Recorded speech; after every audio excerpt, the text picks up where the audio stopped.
Namaskar, I'm Ashok Vyas, and today's show is going to be very special. And what makes it special is not just the theme that we have today, but also the guest that we have today. And who he is, let me just quickly mention. You're going to be meeting Professor Makran Paranjappe, who's former director of Indian Institute of Advanced Study and former professor JNU, currently director of education, Access Healthcare Physicians LLC. And as I take the opportunity of welcoming Makranji, Namaste, Makranji, Swagat hai aapka. Namaste. So I really appreciate you taking your time out from your busy schedule. And quickly, I would continue in the context of what I was telling about you to our viewers.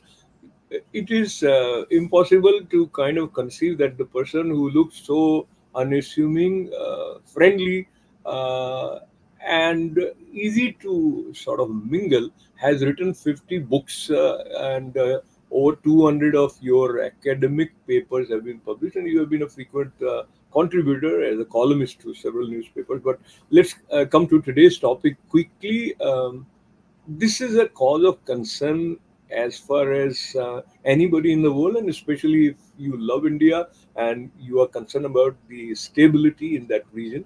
When you heard about the developments of Bangladesh, and especially since you have been a voice that articulated the concerns of Hindus at various forums, so talk to me about how do you feel about Hindu minorities in Bangladesh in the current scenario? I think their situation is very precarious and a matter of great concern for India and the Indian government, as our Foreign Affairs Minister, External Affairs Minister, Dr. Jaishankar has already said in the parliament. They are monitoring the situation, but generally speaking, the condition of Hindus in Bangladesh, in fact, earlier East Pakistan, has not been good. And this is one of the saddest and best hidden facts, and secrets, I would say, because even during the liberation of Bangladesh in that war, what happened prior to that is the atrocities committed by the Pakistani army and the Razakars, that is the so called volunteers who were supporters of the Pakistani state and army within Bangladesh, or within East Pakistan as it was called. It's 11:30. Their atrocities were, depicted as being on all of the Bangladeshi people, especially women, which is not untrue.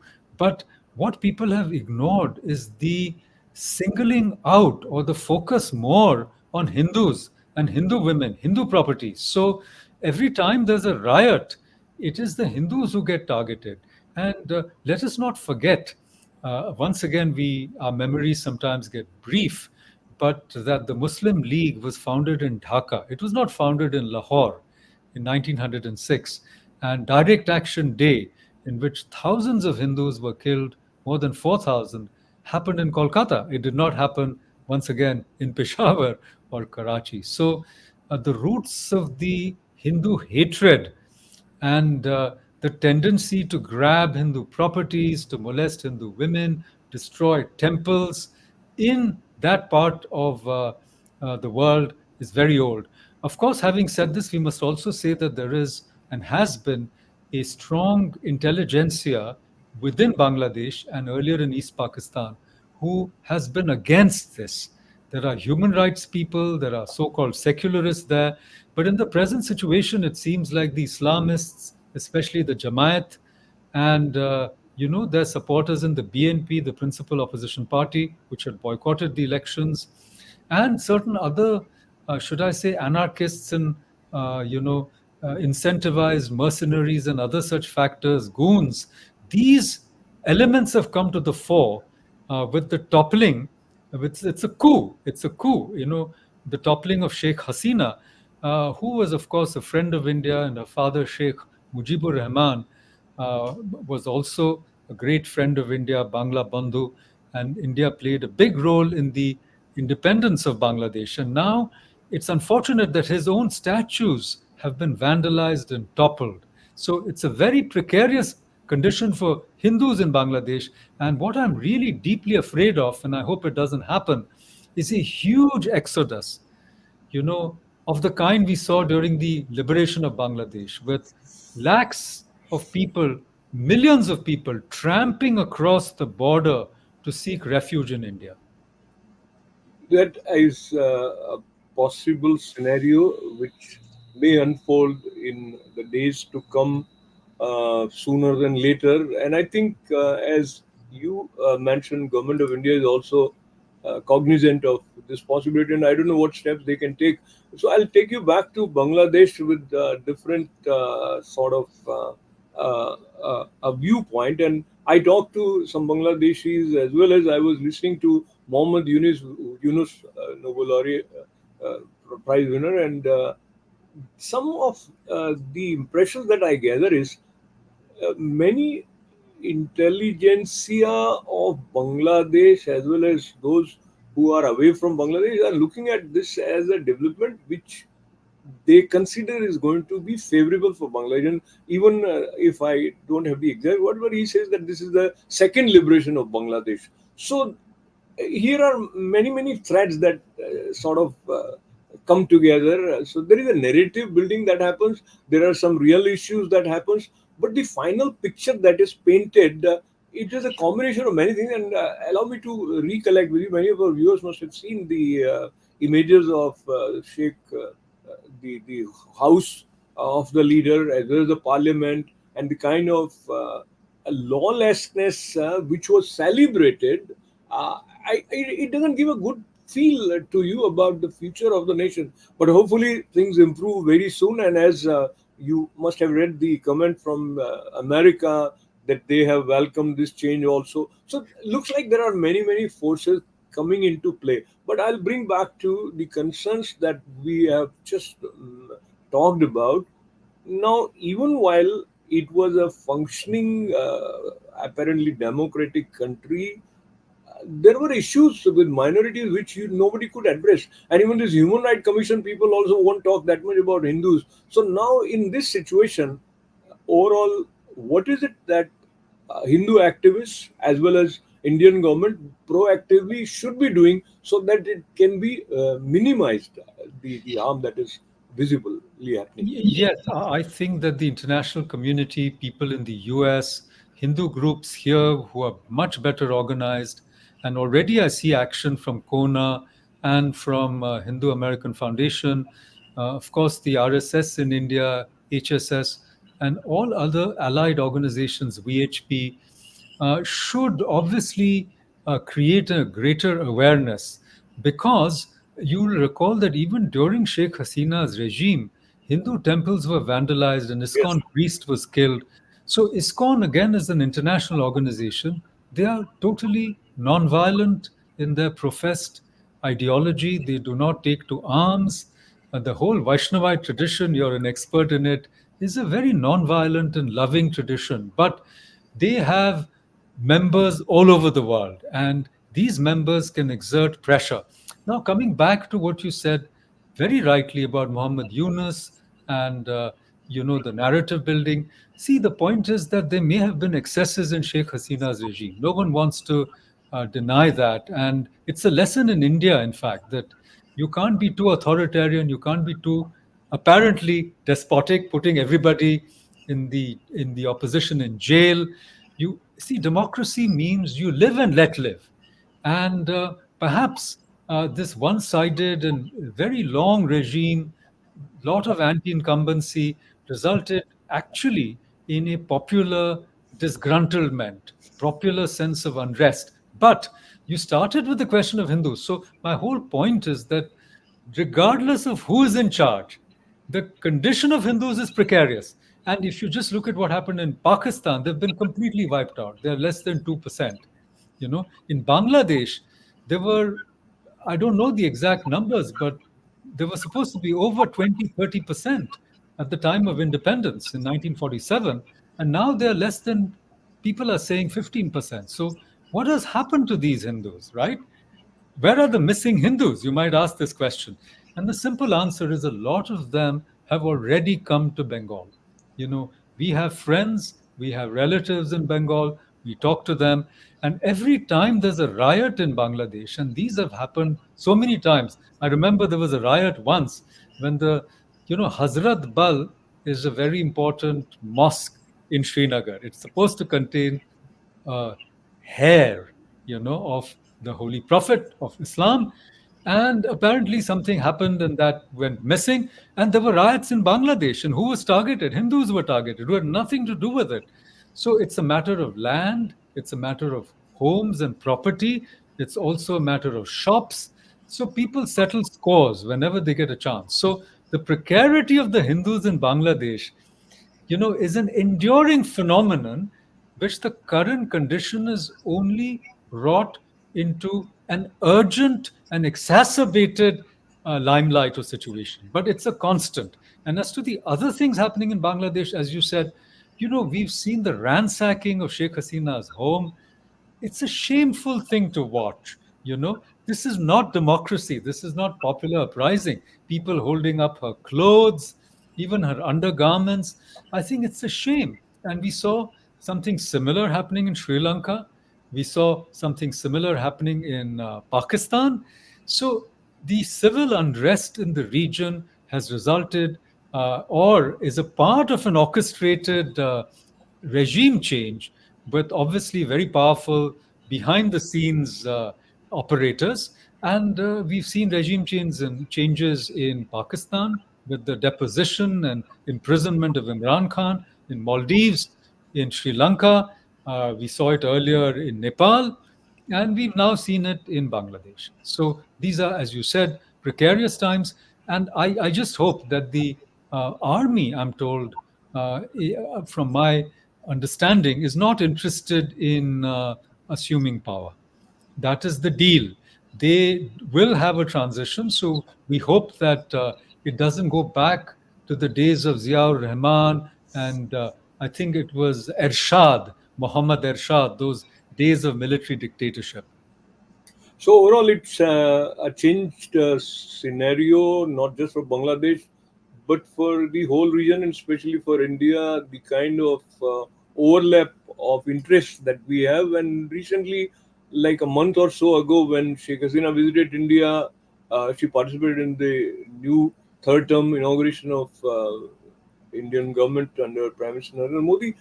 You wouldn't imagine that things would come to this situation so soon. But let's go slightly with you, and I'll just mention for our viewers again that you, being a director of the Indian Institute of Advanced Study and former professor with JNU, have extensively read about not just Indian culture, also about the history, and you are very well familiar with the situation that we faced in India and Pakistan at the time of partition, and then the formation of Bangladesh. And allow me to add that as a layman or someone being in India, and we were in school, etc., were given to understand that India has played a positive role in the formation of Bangladesh. But many times you felt that Bangladesh didn't show the kind of gratefulness that these people have, of help. And we won't go to various instances. But what I want you to share with us at the moment is once the partition took place, Hindus who came back from Pakistan had to leave everything of their belongings. But there were some provisions in India for people who left India and went to Pakistan, that their properties was treated differently. Then, like right now, you have seen certain videos of looting, etc. But here, we in fact gave in India extra protection, and it allow me roughly to say that the emergence of Wakf board somewhere was also in that spirit that it belongs to them, and so how it plays out over a period of, let's say, 7+ decades for India, and then we'll talk a little bit more about why the need of amendments in the Wakf board. Yes, so the Waqf, we must understand, is a typically Islamic institution, a charitable institution, and it goes back to the days of the Prophet himself. But, it was institutionalized over a period of time. Basically, a waqf can be either a private or a public institution. That is, an individual can create a waqf, or it can be done for public good. And so the basic thing is that it is a typically Islamic institution of charity unto perpetuity. In fact, a waqf is a one-way donation in a way to God. So it's given to Allah, so it can never be taken back. Now, what is its source in India? It goes back to the colonial times when the British tried to make not one uniform civil code for everyone, but they had different laws for different people. And the government of India carried that out, carried on that tradition even after independence.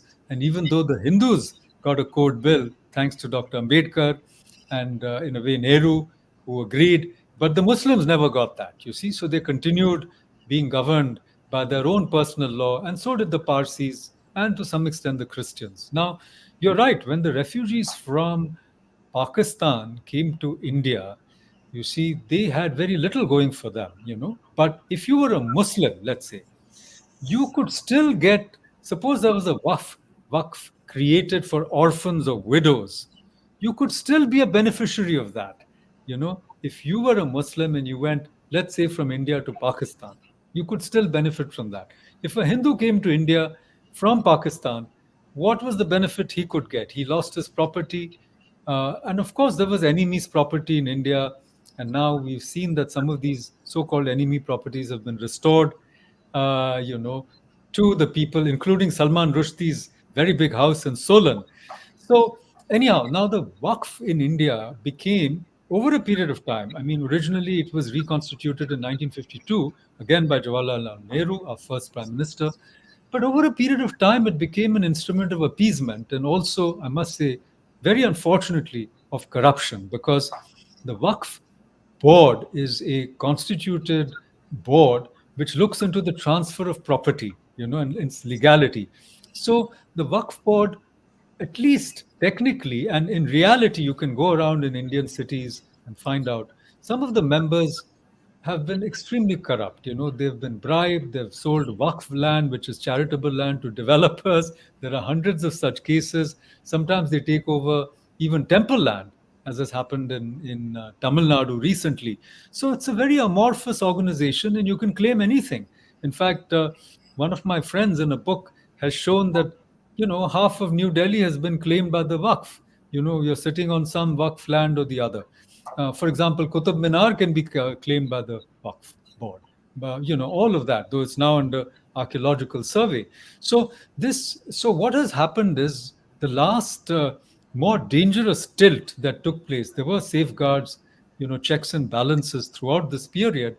But in 1994, the Waqf board was given more power. And basically, it was given over to the Muslim community to govern and control according to their own traditions. So it's like a Muslim religious organization and endowment sitting inside the belly of a Hindu, or if you like better words, a secular state.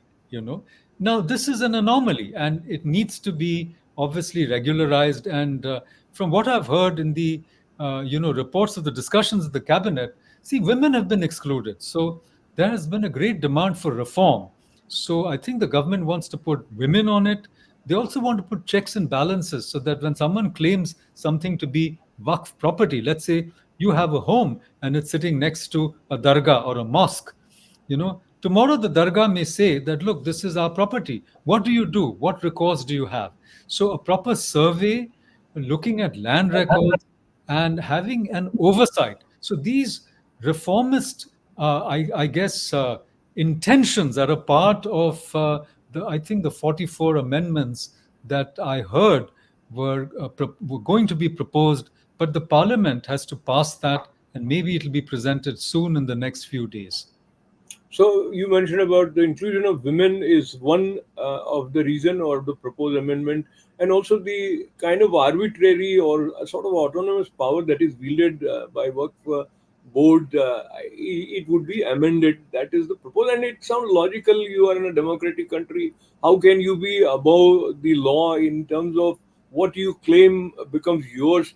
I mean, and what might have been the mindset or the philosophy or the thought process when lawmakers in say 1995 or whenever this was given to Waqf board and sorry, I just wanted to add, if you propose something new, you also probably evaluate that where it is leading. So from that point of view, probably amendment has some observations based on the recent experiences.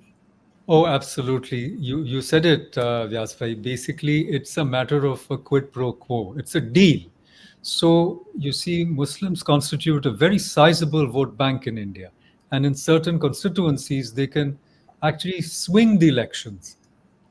So this is a move, or was a move, to give them something, to give the community something, just as you give minority institutions special privileges, even Hajj pilgrimages. So many things were given as a matter of the larger appeasement politics that India was plagued with. I would say plagued because it divides the country into special interest groups and you keep giving them things on the basis of identity politics. And instead of mainstreaming everybody, educating everybody, bringing merit into the heart of, you might say, individual as well as communal progress, you bring in all these other dimensions. But the point I made in the beginning is still valid, which is the Waqf is an Islamic institution. It is appropriate for an Islamic state, not for a secular state or not for a state with Hindus constituting almost 80%. But having said this, you can't abolish it either. So what do you do? Because it has thousands and thousands, lakhs and lakhs of acres of land and properties. So you can't disband it. What you have to do is obviously reform it. And I think that is what the government is doing. And I think right thinking, citizens of India as well as well wishers abroad should examine the proposals and on their merit. And if they are reasonable, they should be supported. Yeah, I think what you have said is an important point. Objectively analyzing with openness to see what is leading where and why is very important. Many times, what happens is because it is going to be sensitive for XYZ group, so let's not speak anything which may sound to be unfavorable or which might be opposing. So, let me quickly share what I find on the net, and that's open. Uh, Not just the work board's properties, but government have also given, even in this present government, which is the third term. So in 2016-17 to 2020-21, an amount of 1,861.93 lakh rupees was provided towards interest-free loans to various Wakf institutions for the development of 24 projects. And the data that I think it should be crores, not lakhs. no, More this than was for the interest-free loans. This is interest-free loan. Uh, so the property is crores. That is true. no, Uh, no. Even interest-free loans will go into thousands of, I would say, thousands of crores, um, thousands of crores. so maybe the that is why I said this is given by the Ministry of Minority Affairs. Oh That yes, oh yes. Ministry of Minority Affairs, the budgets run into hundreds of crores. So over a period of time, it amounts to thousands of crores. correct, correct, correct. So and so there are like over I don't know how many immovable work properties are there, and coming to the provisions which this amendment uh, is offering, and the kind of discussion which we have already heard even before the details are out, where do you see it going to lead? Do you think that, like the triple talaq and other um, changes which Modi government could bring about in the interest of women also, because now this is going to be empowered women, they'll have a say in it.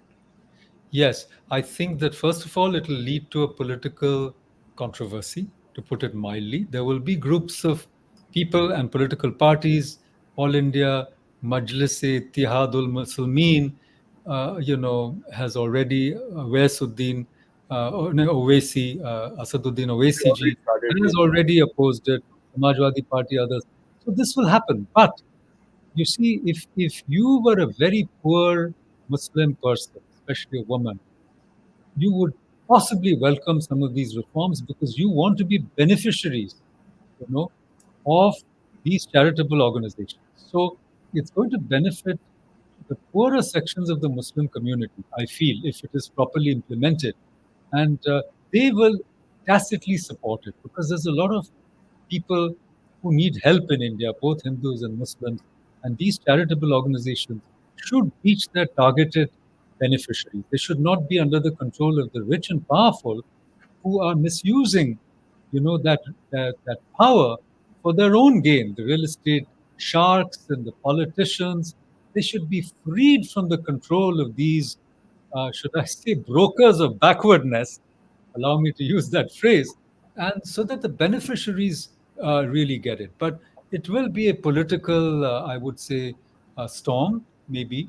But in the long run, if it leads to the rationalization and should I say the legalization of disputed properties, it'll be good. Even in the Ajmer Sharif Dargah, there's a big controversy about who's the real successor. It's one of the most holy shrines of Muslims, certainly in the subcontinent and definitely in India. But there are succession battles. There are questions of who runs the shrine, who owns it. It's a Wakf property again, but there's an endowment and all of that. So we need clarity on these issues But and greater scrutiny, accountability, so that and modernization, so that the beneficiaries are really the poor and the dispossessed. absolutely. I appreciate that input, Professor Makranji, and considering the time, what it tells, and we always pay respect. And I think the new amendments which are being proposed, which once they come into existence and the arbitrary powers are reduced, uh, the kind of money which is generated by different properties, that would also be utilized for the proper upliftment of a common Muslim, which I think that circulation is not happening. I think there is some mismatch somewhere, which you have explained very well.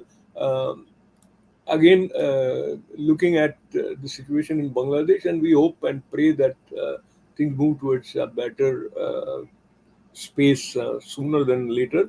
And we again wish that appropriate actions are taken for the safety and safeguard of minorities, Hindu minorities also in Bangladesh. So, with lots of thanks, thanking you as well as our viewers for being a part of this conversation. This is Ashok. Namaste. Thank you.